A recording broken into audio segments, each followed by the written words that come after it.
Hello everyone, and welcome to my Young and Restless official. I hope everyone is having a wonderful day. Before we begin, please hit the subscribe button and give this video a thumbs up. According to Friday, March 14 spoilers for The Young and the Restless, a very nefarious individual is running schemes in GC. Martin Laurent has been posing as his nice twin Alan, and this will come back to ruin pure-hearted Tracy Abbott. Thank you to all the fans who believed Martin might still be alive and posing as Alan. Captives Sharon Newman and Phyllis Summers have one final opportunity, while Opportunity Chancellor has a clue. Let's see what YNR fans can anticipate from an amazing Friday cliffhanger. A final chance for Phyllis and Sharon. Sharon and Phyllis are determined to locate the secret camera being used by the hostage-taker to spy on them after they have cheated death. Why? In order to deactivate it and turn the tables on the villain, hoping that he will be left with no choice but to come clean. However, since the captor wants to be in command, this is a risky move. Martin is the one behind the charade, and we now know why, to demonstrate his diabolical genius. Sharon and Phyllis. Martin, a control freak in dire straits, wants to show off his skills by making two sworn foes into best friends. Some engage in mental games, while others play pickleball. Although it's simple to think of Martin taking revenge on the women, he obviously has a very specific strategy in mind. Phyllis and Sharon are in serious peril, and their survival hinges on fate, according to explosive program spoilers. After the women pull their prank, Alan will have to step in. Will he fall victim to a police trap if he goes to the Havenhurst mental asylum? Will Alan be busted soon? In order to save the heroines, Nick Newman and Billy Abbott head to the abandoned clinic at the same moment. Chance comes next and has a tip that could reveal Alan and save the hostages. For months, Martin has been leading a double life. Is his reign of terror coming to an end in a big way? There will be some thrilling turns in this plot, we can assure you, but Phyllis and Sharon will be saved. It's unclear what style and condition they're in. Sadly, Tracy, who has lost love in the past, will not have a happy ending to this situation. We're a little upset that Tracy is being set up for heartbreak once more, to be honest. She deserves to be happy now, and Martin, the villain, ought to feel ashamed of himself. But for the time being, Tracy will keep living in her bubble and hope for a bright future with Alan. Thus, the question arises, where is the real Alan? Fans of YNR, share your comments with us. Check in to see what's going on with YNR at the moment.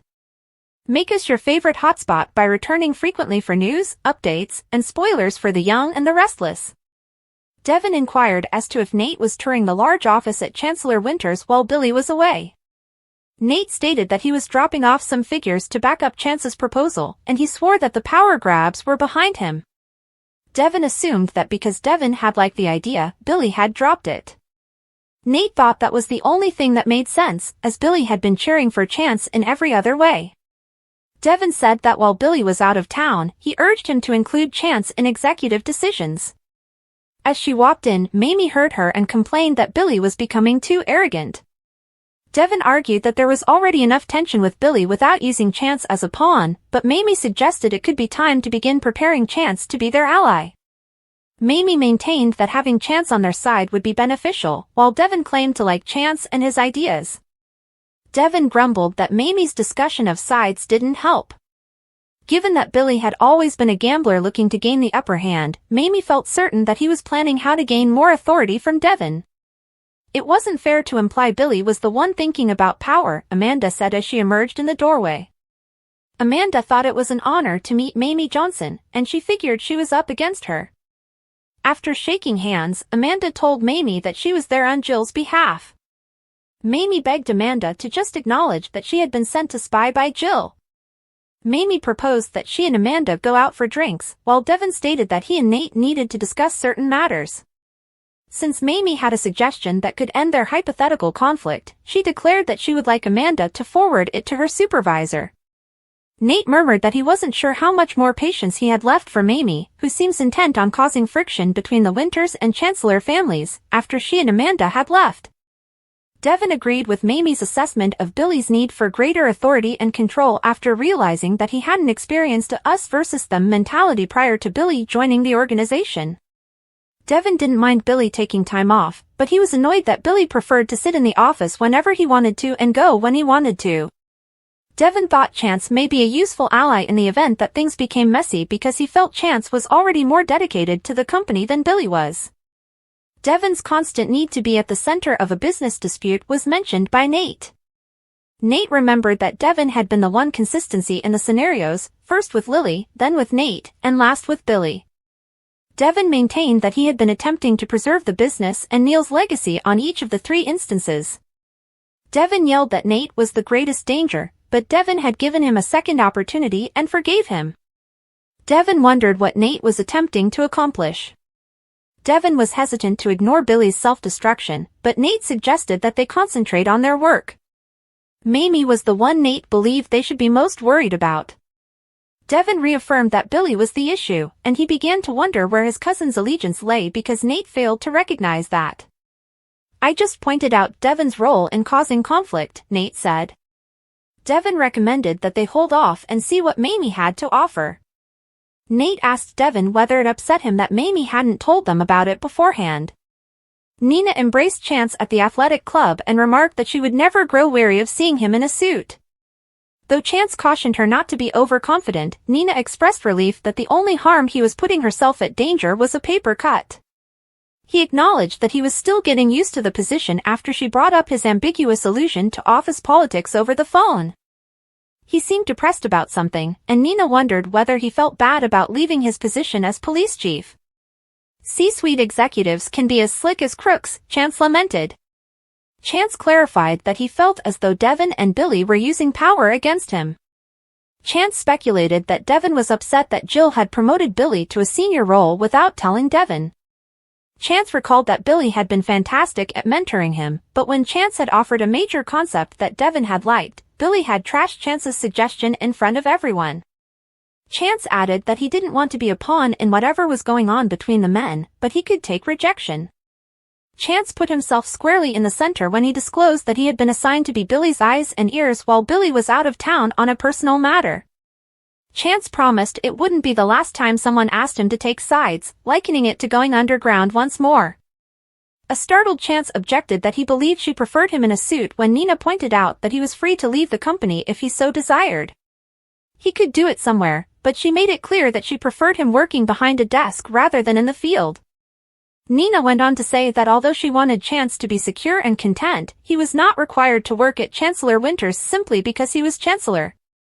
Chance saw it as a chance to show that he was superior to everyone else, but Nina was concerned that he would start a fight. Chance wanted to show that he cared about the company, and he believed Nate felt the same way. When Chance and Nina's table was approached by Mamie and Amanda, Nina said that Chance had just mentioned how exciting it was to work for such a fantastic firm. Devin and Nate were constantly praising Chance, according to Mamie, who was excited to see what he would accomplish next. Nina declared that she was proud of her handsome and intelligent boy, just as Mamie had envisioned. Amanda and Mamie made their way to the bar. Chance came to the conclusion that something was wrong and was concerned that the 2 women should not be meeting alone. Mamie and Amanda were 2 successful, intelligent women who might easily be working together, but Nina pointed out that they were obviously at odds. Nina sympathized that Chance loathed the posturing in politics, but he argued that he had an edge in that the line between good and wrong had always been plain to him. He vowed to follow his gut and not allow anyone to influence him. Chance joked that there hadn't been any bloodshed yet, and Nina surmised that a corporate struggle would be safer than a shootout. She hoped that his disillusionment would not cause him to reconsider his job choice. Chance told his mother that he was aware of when to intervene and when to retreat.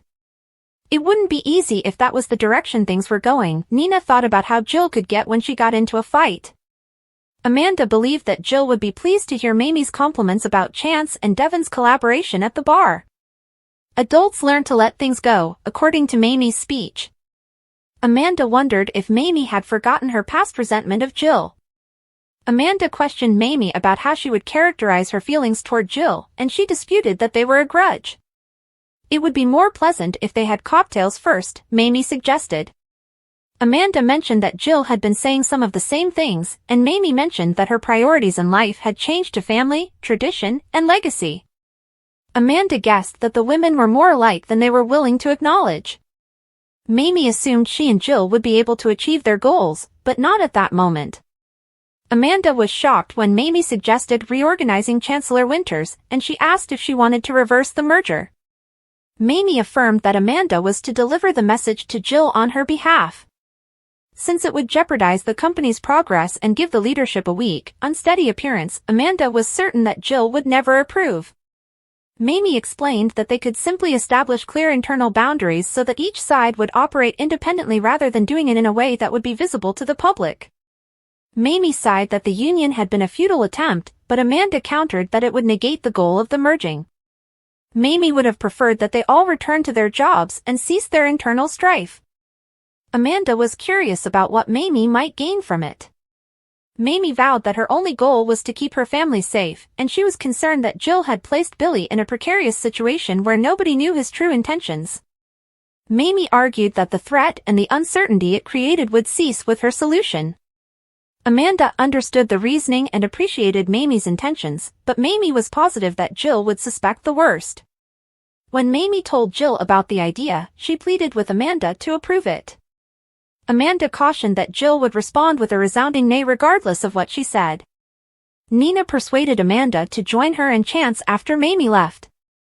Nina thought Amanda was aware of Jill and Mamie's conflict, and they casually discussed Amanda meeting with the major hitters at Chancellor Winters. Given how similar two people were, Amanda reasoned that they must be best friends or fierce rivals. Chance believed that although the women enjoyed sparring, they also respected each other. They all laughed when Amanda made a joke about not telling his grandmother that